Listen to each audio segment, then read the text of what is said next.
Welcome to this session, and in this session I'm going to talk you through how to write a literature review for a dissertation or for an extended piece of writing.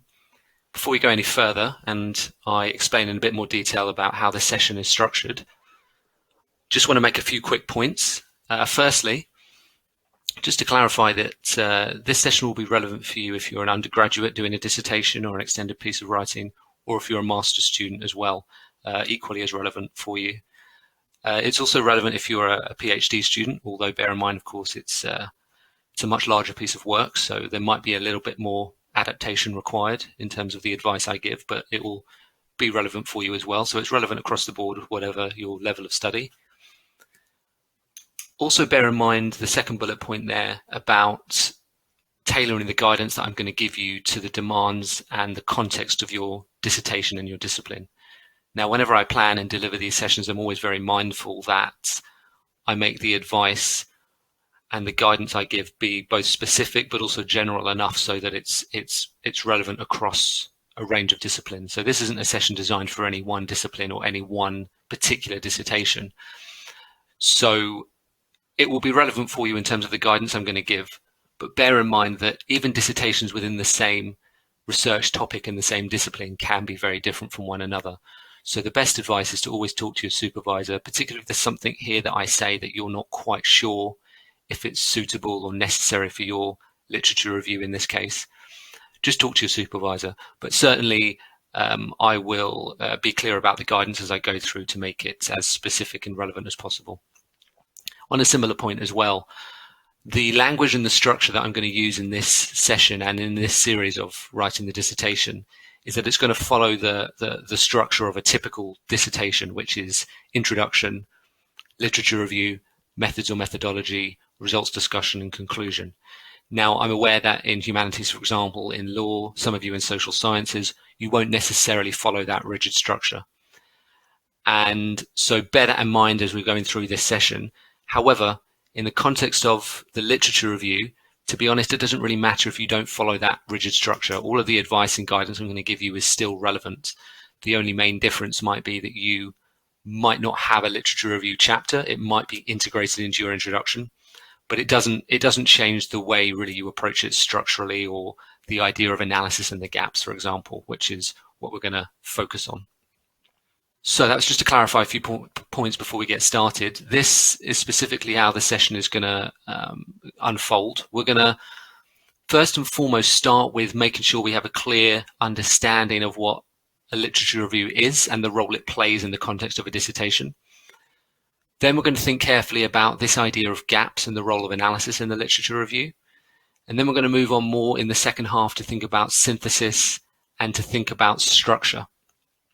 And what we're going to do is we're going to have a look at a couple of examples from a couple of different literature reviews.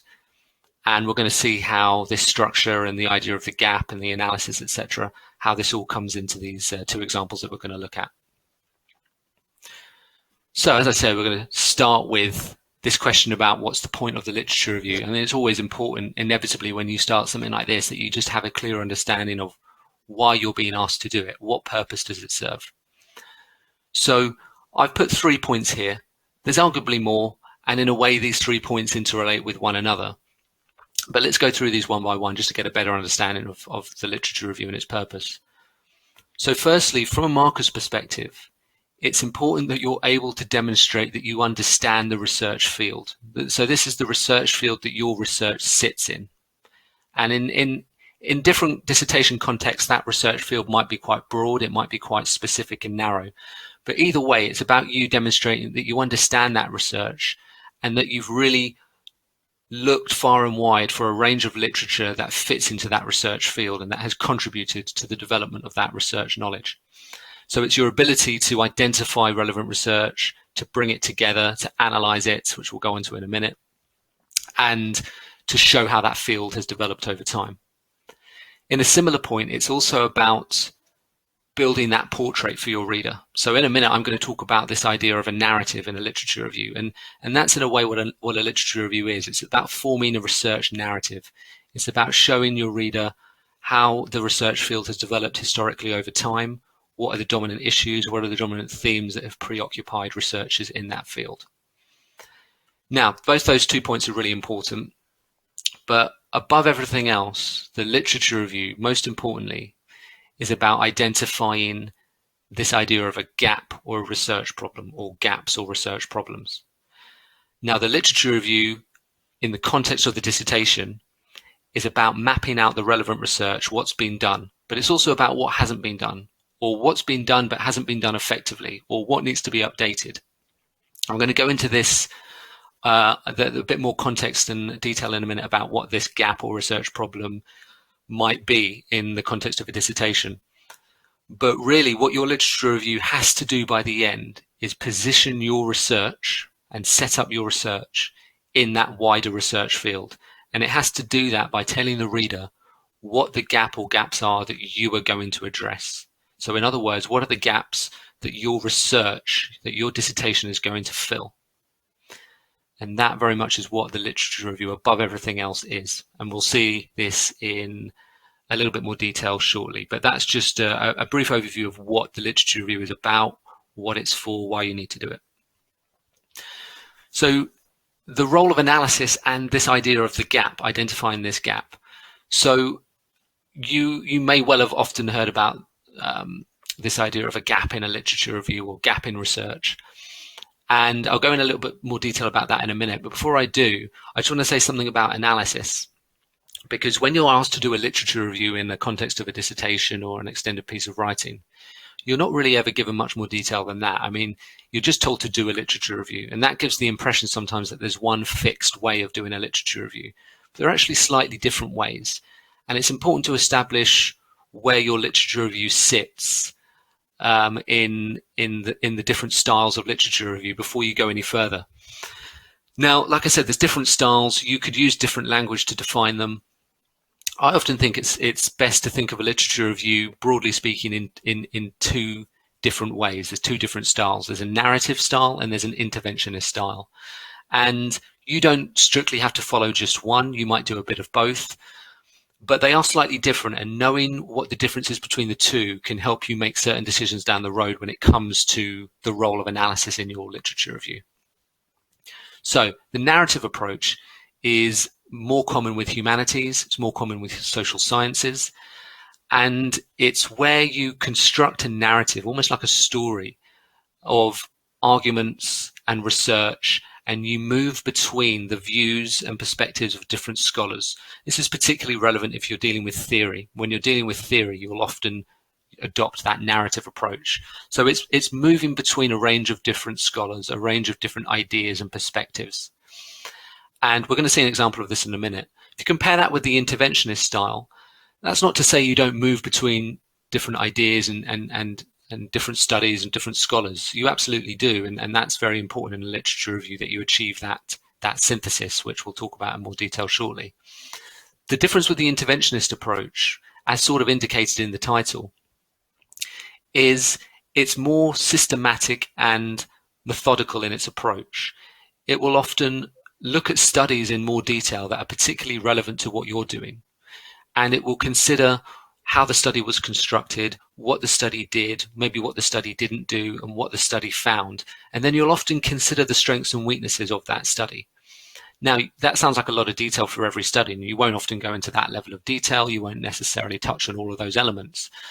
But it's a little more methodical than the narrative approach. The narrative is somewhat more fluent. The interventionist approach scrutinizes literature or studies in slightly more detail where relevant. Not all studies, as I said. So this involves a different style of analysis, in that you're appraising the quality of the evidence. And what you do with that, in terms of the quality of the evidence, your judgment on the quality of the evidence, is that you use that to make decisions about what you're going to do in your study. You know, if that approach in study X, Y, and Z worked particularly well, then that might be a useful approach for you to take. So you adopt and learn knowledge from different studies by appraising them and apply that in your work. Now, with the narrative approach, that's not to say that you don't critique studies, but because the narrative approach more often than not is dealing with theory, you don't quite deal with that level of critical analysis and appraisal to the same extent. when we look at an example later, you're going to see it's a narrative style, and you'll see how the role of analysis, you'll see the role of analysis in that narrative style. What you notice at the bottom of both of those tables is it doesn't matter whether you do a narrative or interventionist. What you are fundamentally doing in the literature review, and this is the role of analysis, is you're identifying the gap or the gaps, what hasn't been done or what needs revisiting or updating or improving. Now, the important thing, whether you're doing narrative or interventionist, is when you are analyzing studies, so when you're judging the quality of them, or when you're judging what they've done effectively, or what they fail to look at, you could potentially write thousands and thousands of words of various studies and the quality of them. Most of all, what's important is that you tailor your analysis to the gap or the gaps where relevant. And we'll touch on this in a bit more detail when we look at the examples in a few minutes' time. But it's important that the analysis is tailored to the gaps. So in other words, don't waste words on analytical points that might be valid points, but might not be relevant to really making the point that you're interested in making about the gap or the gaps. Because that's what the literature review is. It's about narrowing down to what hasn't been done or what needs to be done more efficiently. And that's where your research comes in. That's where you step in as the researcher. Now, this idea of identifying the gap or the gaps. Often when I talk to students about this, they're quite often concerned about this idea of the gap or originality.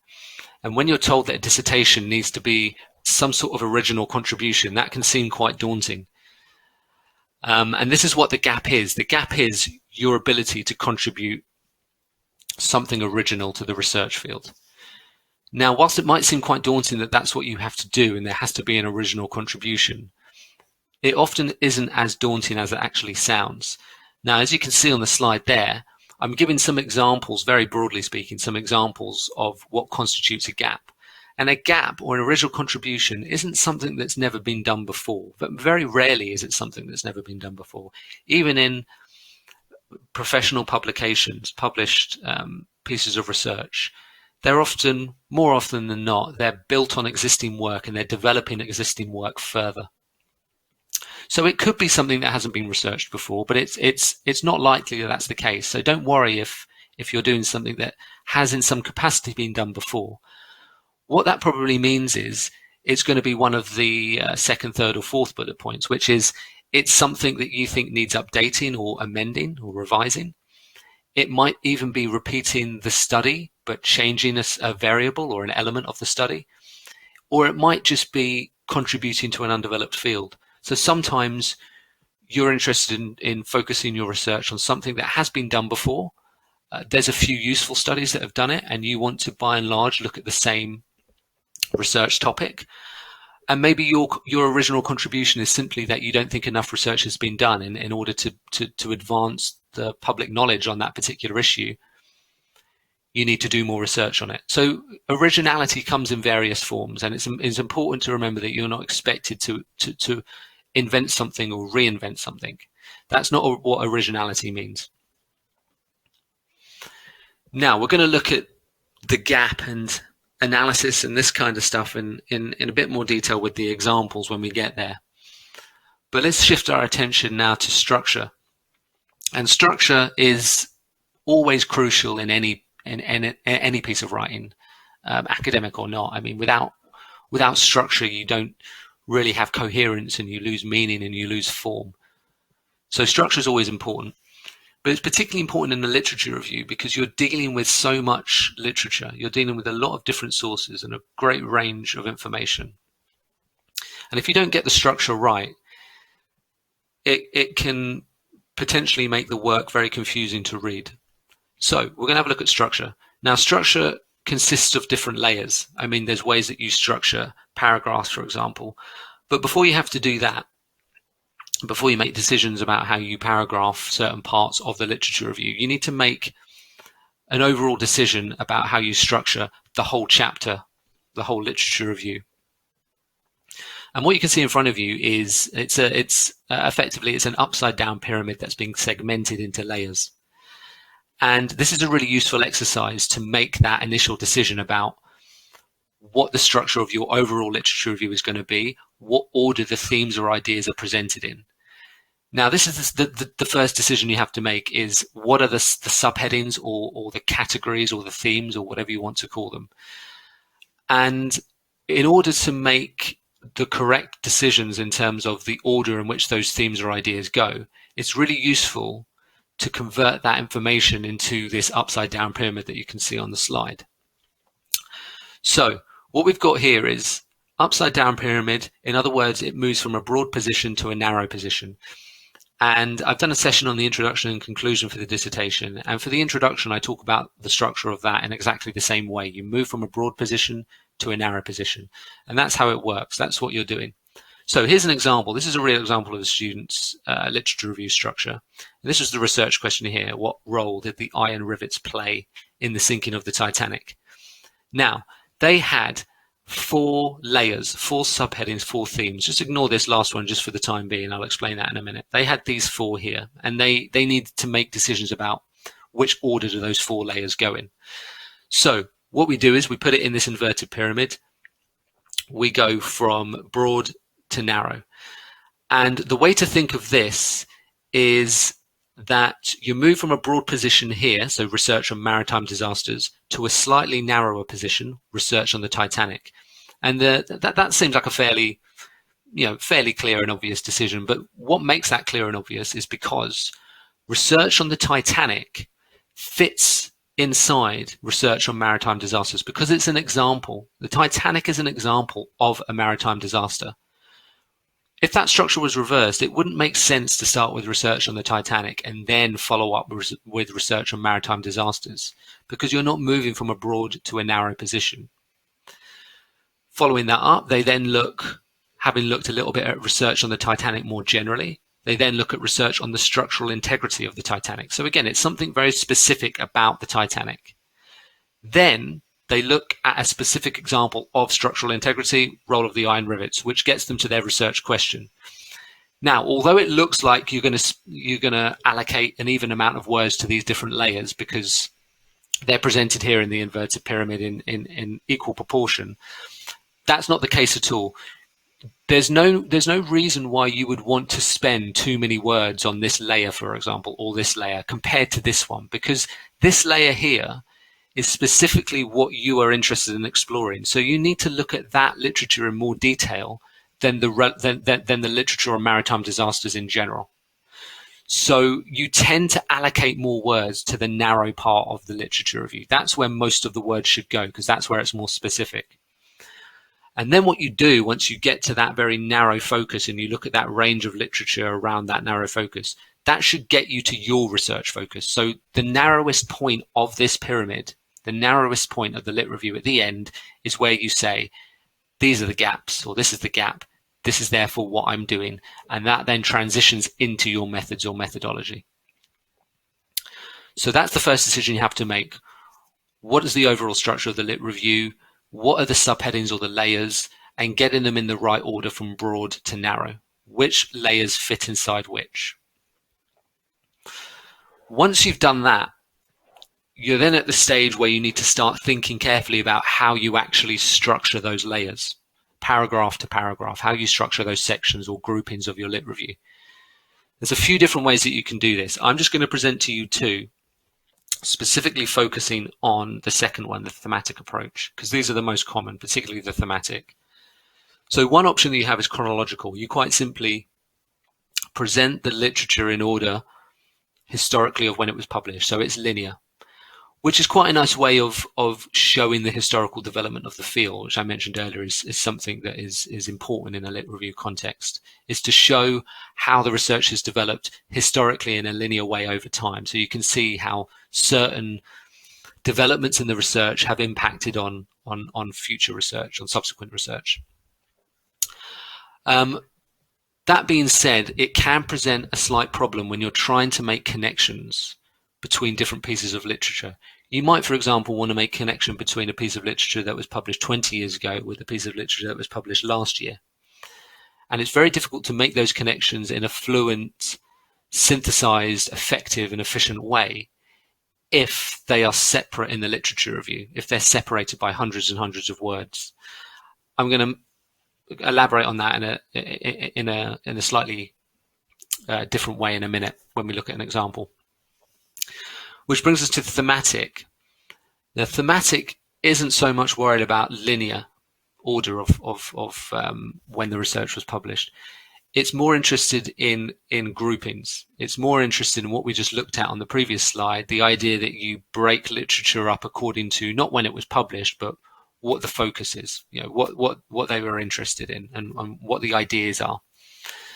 And what this allows you to do is it naturally lends itself to synthesis, meaning that it naturally allows you to group different studies together, regardless of when and where they were published, regardless of who the authors are.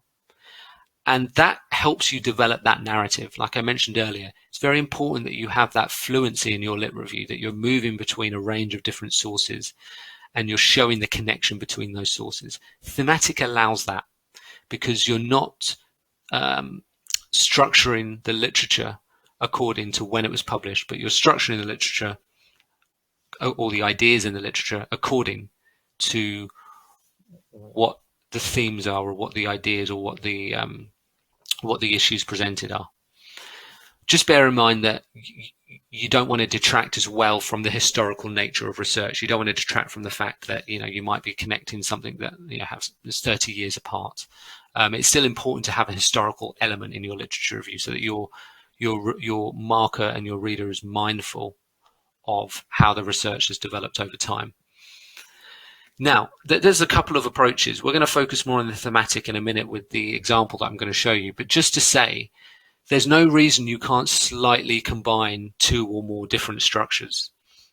Now, if we go just back to this one as an example, it might be that when you first talk, in this case, about research on the structural integrity of the Titanic, you might want to, over the course of 4 or 5 paragraphs, group that literature and organize it around how the ideas and how the research on the structural integrity of the Titanic developed in a linear way over time.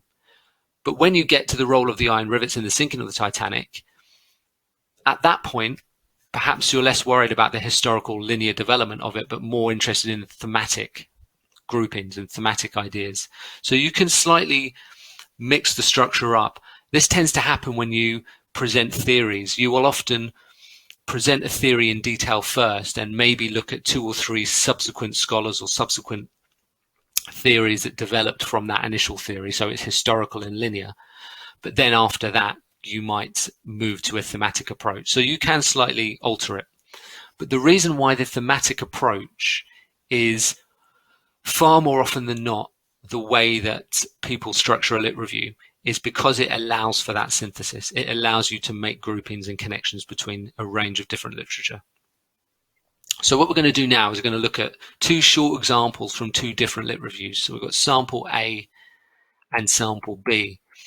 What I'm going to suggest, hopefully it's clear enough on the slides, I'm going to suggest that you just pause the video, have a read of that slide, and then I will progress to the other slide so you can finish reading it. So perhaps if you pause here and have a read of that slide. And this continues, sample A. Now this is sample B, so this is a different literature review, another small part from a different literature review. And this is the rest of that sample. So what we're going to do is we're going to talk a little bit about both. Now, I haven't positioned A and B against each other to show you how one is brilliant and one is terrible. It's not as clear cut as that. That being said, I definitely think sample A is, albeit very different literature reviews, very different research topics. Sample A, I do think, is a superior piece of writing. And what makes it superior more than anything else is the structure. Now, sample B, I mean, it actually got a good mark. It's not that it's a bad piece of writing, but there's something different with the structure of B compared to A that you may have noticed. Now, if we start with B and we work back to A, the way B is structured is effectively source by source. It's study by study. B is a little bit more like the interventionist approach I was talking about earlier, where they look at a study in quite a bit of detail, they scrutinize it, and then they might talk about strengths and weaknesses or whatever. One of the reasons, or the dominant reason you can tell that B adopts that approach, that B is structured, studied by source, is by looking at the topic position of the paragraph, the topic sentence here, and so on and so forth. I've highlighted this one, and I've highlighted something there. I'll explain why in a minute. But if you look at those first sentences of the paragraphs, each and every one of them starts by introducing a new study. And then if you cast your eye down the rest of the paragraphs, except for this one, again, I'll explain why in a minute, you'll see that they don't engage with any other literature. So each study is quite isolated in the sense that that paragraph deals with that study, this second paragraph here deals with another study, this third paragraph deals with another study, and so on. Now, you might read that and think that's nice and clear. It's easy to follow. It follows a familiar template that you quite quickly get used to. And I would agree with that. I think there are positive elements about the sort of familiar structure like that. The problem with that structure comes in this last paragraph here. Now, it starts this paragraph as the others do by introducing a new study. But then it sort of does it here, and particularly in this bit I've highlighted here, it starts to connect that one study with another study or with different studies. Now, this is the writer's attempt to synthesize literature. This is their attempt to say, this is how this study and this study are connected. And again, you might think, well, that's good. That's what you should be doing in a literature review. That's positive. But this creates what I call a very disruptive reading experience, because what happens is you read this study, this is what it's about, that's fine. And then they say, the results of this study are consistent with the results of this study. And this study was presented in the previous paragraph. Now, they're only a paragraph apart. That might not seem like a massive problem. But if you imagine they're 4, 5, 6 paragraphs apart, it creates a very disruptive experience for the reader, because they're having to go back and forth. They're having to re-establish the Graham et al. Study. There's this study, it's similar to the findings of this study. And you're having to go back and you're having to almost reread what that study was about, because they don't really say that. They just say the findings are similar. And that creates a very disruptive experience. It's sort of back and forth, which doesn't create that fluency in a lit review that you need. And the reason for that is because the paragraphs structurally are dictated by study by study by study. That's the way it's structured. Now, if we compare that with A, and I've got some bits highlighted, I'll explain in a minute why. But with A adopts a slightly different approach. A is thematic. So we looked at thematic and chronological earlier. B is a little bit like chronological in that it's study by study, but it doesn't go in historically linear order. So it's not like chronological in that sense, but it's study by study. A goes thematic. And we looked at the opening sentences of the paragraph for B, which indicated to us quite clearly that it was this source by source approach. If we do the same with A, we can equally see that A structurally is dictated by the thematic approach. Let's look at these two paragraphs here. So paragraph 1, paragraph 3. So first sentence here. Whilst many academics have assessed the role that successive governments have played in the recent rise of knife crime in the UK, the media has also been a source of academic attention. Now, this is doing two things, two really important things. Firstly, the first part of this sentence is helping to create and facilitate flow. Now, you don't have the whole literature review here in front of you, but there was a number of paragraphs that preceded this particular paragraph here. This is towards the end of the literature review, actually, this part.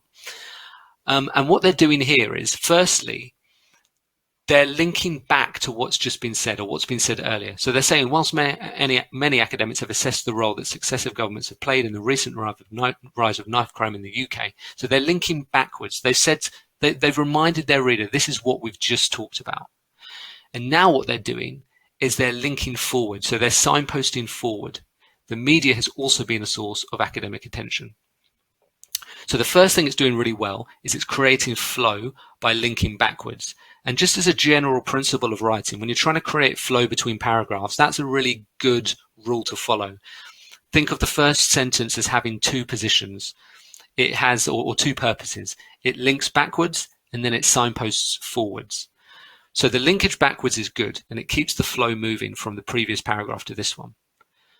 Then what it does here is it signposts what the focus of this paragraph is, which is the role of the media in reporting on knife crime, and the fact that academics are focused on the media and the role that they play. Now notice, compared with B, this isn't an individual source. This is a grouping or a theme or an idea. And what that immediately tells you is a marker, and your markers will be experienced and they'll be used to reading lots of literature reviews. This is what they're looking for on the whole. They're looking for the identification of a theme or a grouping. And now what they expect to see is you to bring in a range of different sources. Look here, one here, multiple citation there, multiple citations there. So what this is doing is, here is a theme, here is the development of that theme through a range of different literature, and then they move on to another theme, or they continue that one theme into another paragraph potentially. Here's another example. Other studies have scrutinized the media treatment of knife crime culture through a focus on language and rhetoric, rather than adopting a purely statistical approach. There's sort of linkage backwards there again, but it's slightly different in its structure. More importantly, a very clear, direct theme of language and rhetoric and the role that that has played in the media's treatment of knife crime. So again, we've got another theme, and then again what we have here is a range of different sources that develop that one theme further. So what that means by organizing your literature review thematically is it's creating synthesis. It's naturally encouraging you to bring in a range of different sources around that one particular theme. And you compare that with B, you're not going to get this. You're not going to get this backwards and forwards disruptive reading experience. And it's difficult to write as well. It's not just difficult to read. And I can guarantee you, if the writer of A was to rewrite B, these two studies would have appeared for the first time together in the same paragraph, because they wouldn't have been structurally positioned according to the individual studies. They would have been structurally positioned according to the theme, which in this case could have been the finding. And just to stress, a theme can be absolutely anything. A theme is anything that brings and binds different sources and bits of information together. It can be a finding, it can be a methodological problem, it can be absolutely anything that allows you to move between different sources. Earlier I mentioned about adopting slightly different structures within the same lit review. I mean, notice the second paragraph here does start by talking about one individual study. I mean, it subsequently goes on to talk about different studies as well. But this isn't a rigid structure that you have to follow paragraph by paragraph. But by and large, where relevant for most literature reviews, the overwhelming majority of literature reviews, it should be thematic in its structure, which means that you highlight prominent, prevalent themes at the beginning, and then you bring in a range of literature and move between a range of different literature around that particular theme to develop that theme further. So that's really important. I've highlighted this final paragraph here as well for A, because this is right at the end of their literature review. This is either the penultimate paragraph or the final paragraph. I can't quite remember, but it's right at the end. And what this is a good example of is the way that you use analysis in a literature review context to highlight and identify your gap or your gaps. And this is what's happening here. Notice here they say, while studies commonly establish this mutual relationship between governments and the media, there has been a recurring failure to scrutinize the role that the popular media plays in pressuring the government to adopt stringent measures against knife crime through sensationalized reporting. And they give a brief example there. So that's a critique. They're saying that that is a problem in the existing literature. Now, notice that they don't stop there. They go one step further. And what they actually say here, this serves to suppress the influential role that the media can play in shaping the public agenda and political response. What they're doing there is very important. They're not leaving that critique there just to sit. They're then telling you what impact that has on our knowledge and our comprehension of this research field and this general field of knowledge. And that's really important in terms of analysis in general. but critiquing literature in a literature review is don't just state what the criticism is, but why does that criticism matter? I quite often see in literature reviews or any piece of academic writing that involves appraisal, you'll see stuff like the sample size is too small, and that's it. You're not told anything more. And as a reader, you're left thinking to yourself, well, why does that matter? It might be a bit too small, but does the small sample size really impair our knowledge? Does it impede our understanding? And that's why I said earlier, focus, in terms of your criticisms of literature, focus on the important points and tell the reader why that deficiency or why that flaw or why that issue particularly matters. What they then do here is they follow that up. So they say, this is a particular issue, i.e. a gap. This is why it matters, and therefore this is what I'm doing. So this is a really nice way to end the literature review. Quite often you'll see, another paragraph or two like this, where the reader's trying to bring everything together, highlight the gap of the gaps, either for the first time or reinforce it, because you may have stated the gaps throughout the literature review where they've come up through different pieces of literature. And then you link that specifically back to your aim. So now the aim of your dissertation is contextualized around the literature field, and it's contextualized around the particular gaps or issues that you feel you need to address. So that's what makes this a really good end to the literature review as well. The analysis is relevant, it's suitable, it's brief and to the point, but it's sufficient to identify the gap for me as a reader. And structurally, it's superior, this one, to B, because the way it's structured is thematic. It lends itself naturally to synthesis, as we can see here, whereas B is study by study, which makes it quite a disruptive reading experience, as highlighted by this part here. Now, I talked a lot about synthesis when we were looking at those two examples, and synthesis is one of the most important concepts in structure and writing in general, but certainly in the context of a literature review. And I've taken a small example from sample A that we just looked at, which demonstrates what synthesis is. And I defined it earlier as bringing different bits of information together. And you do that to help form a body of knowledge, to potentially form new knowledge, but certainly formulate a body of knowledge to help consolidate information. But it's a little bit more than that. There's three main parts to synthesis, as evidenced here on this example. So the first one, as we've talked about in some length already, is the signposting at the topic position of paragraphs. So the topic position, the first sentence of paragraphs, more often than not, are to specify and signpost for your reader what the paragraph is about, what you're about to read, just signposting forward for them. And that's really important for synthesis, because that triggers the subsequent information. That signposts these different sources to come, and it binds them around this particular theme. You also have, as we sort of talked about earlier, a movement between different sources. You would, at a glance in a literature review, as a marker, if you're glancing through a literature review, you would expect to see paragraphs occupied by a range of different sources. You'd expect to see a movement between different sources like this. That's what you'd expect to see. You wouldn't expect to see what we just saw with B, where you've got just one source in every paragraph. You'd expect to see this movement between different sources. It's also, as an example in blue shows, use of transitional devices. This example isn't the best example actually of transitional devices, but it gives you a bit of an idea.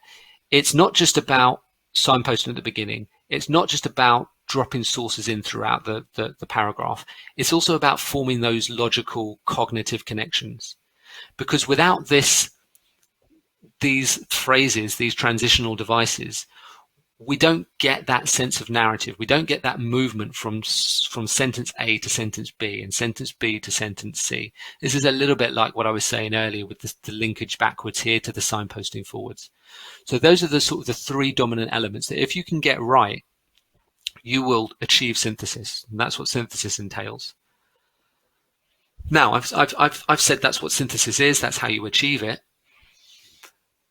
And those are the sort of writing techniques. Something I wanna touch on here now is the research side of a literature review.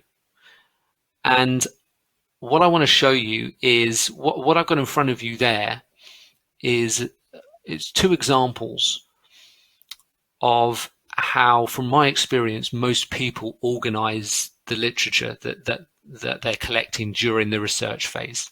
So you'll be reading through a range of different sources, and more often than not, I see people organize the information in one of these two ways. So the one on the right is the classic printing and highlighting, or working on the tab and highlighting information. So you'll read through, you'll say, that's interesting, I'll highlight that, and so on and so forth. The one on the left is a slightly more refined version of that. People will often summarize and take the information they think is most useful out of a source, and they'll put it into a Word document or a notepad, put it into bullets, and then above they'll put the full reference of the source, the name of the source, like that. So it looks something like that. Now, because of what we've just looked at in terms of creating that synthesis, creating that relationship between a range of different sources around certain themes and ideas, it's very important that you get the research of this right. Because if you get it right, what you're going to do is you're going to create a natural bridge between research and writing. One of the problems with these approaches here is when you've finished, there's sort of a period where you stop and you say to yourself, okay, now I've got to get all of this information that I've marked in some way here into a fluent narrative.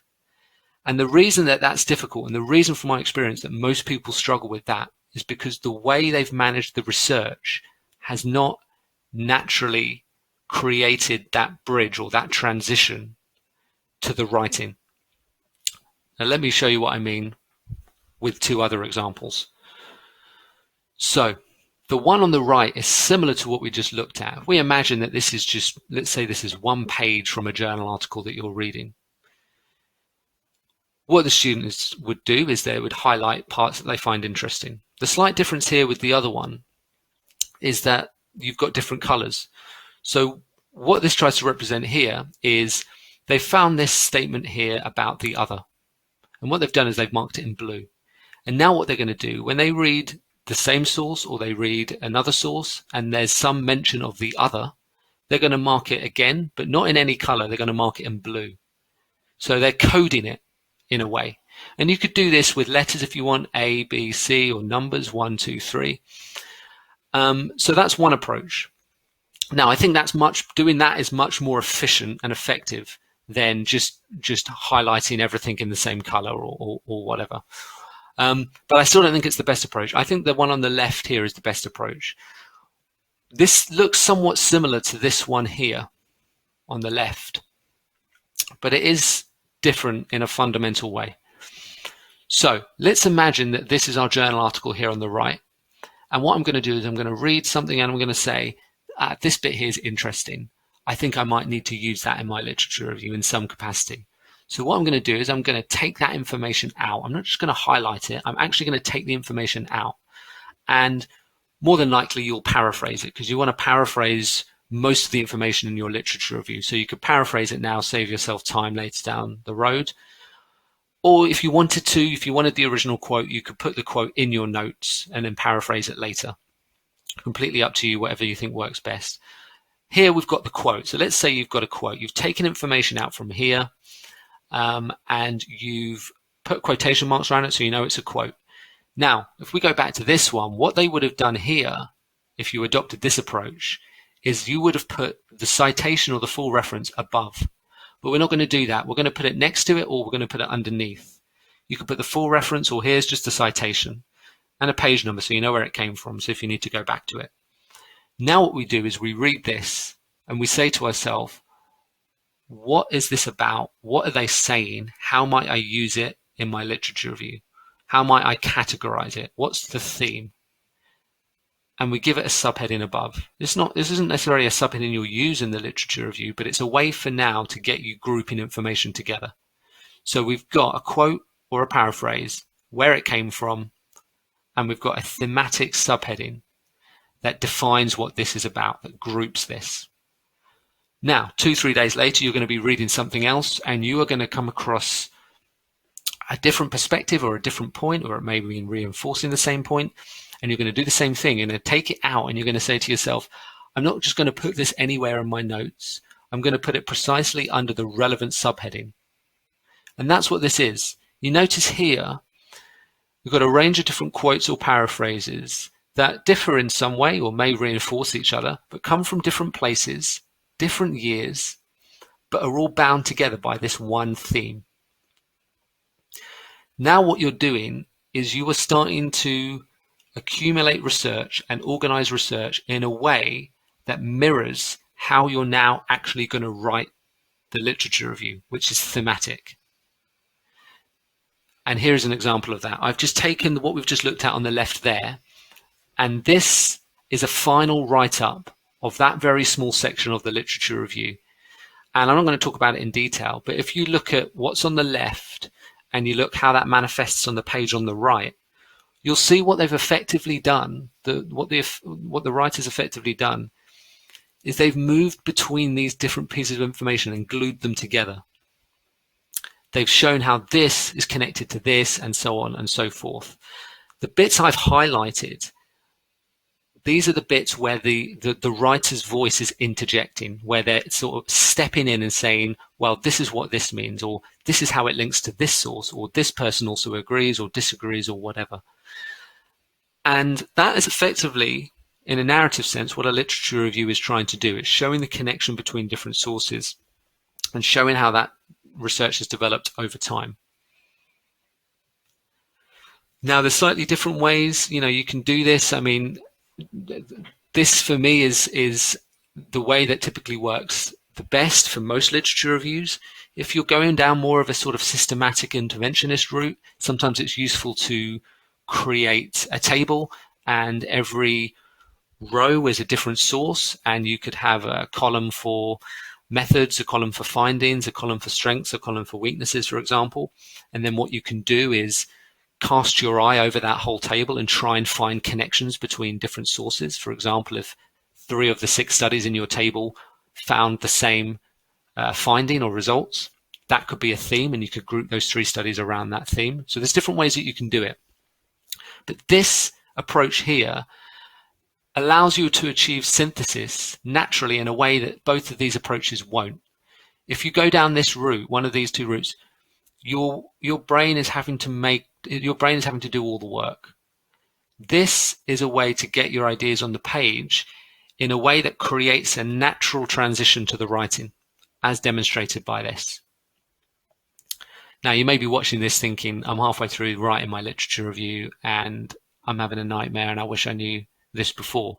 And you know what? It's still something that you can work your way backwards and refine.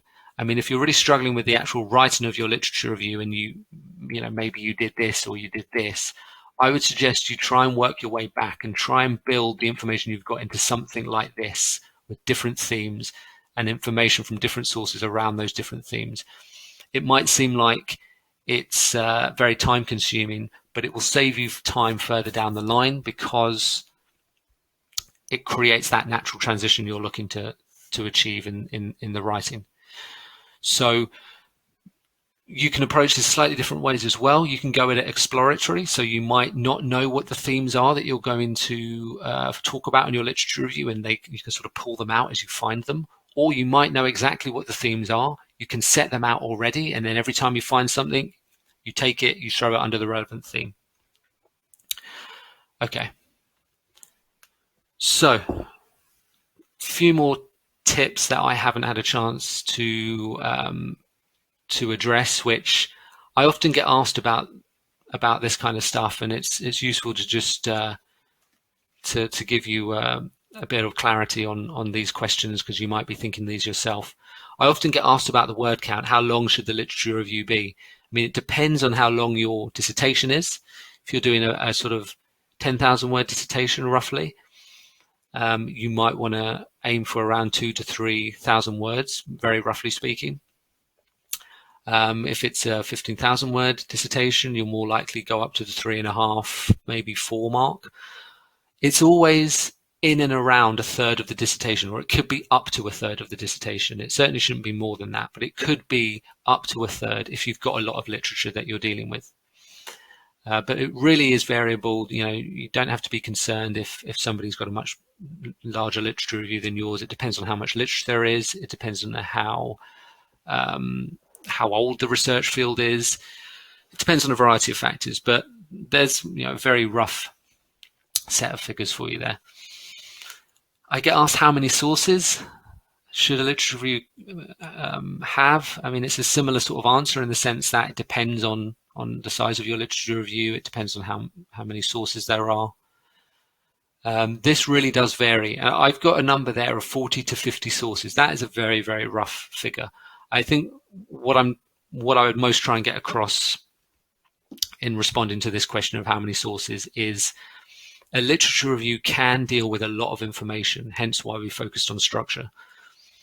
And 40 to 50 sources for an undergraduate 10,000 word dissertation, for example, might sound like a lot, but when you start synthesizing and moving between a range of different sources, it ends up not being as many as you think. And so that's a very, very rough figure. It could be a bit below that. It could be a bit above that. It's a very rough figure. Just very briefly, something about tense of reporting verbs. I mean, sometimes you see there's a bit of confusion in the use of tense in a literature review. Simple way of putting it is, in terms of moving between past and present, if you're talking about what somebody did, the way they conducted research, that would be done in the past because it was conducted in the past. So you write it in the past tense. If you're talking about the ongoing relevance of the findings, then that can instigate a shift to the present. For example, you might say something like, the researcher conducted X amount of hours, etc. It's in the past. They've done that in the past. It exists in the past.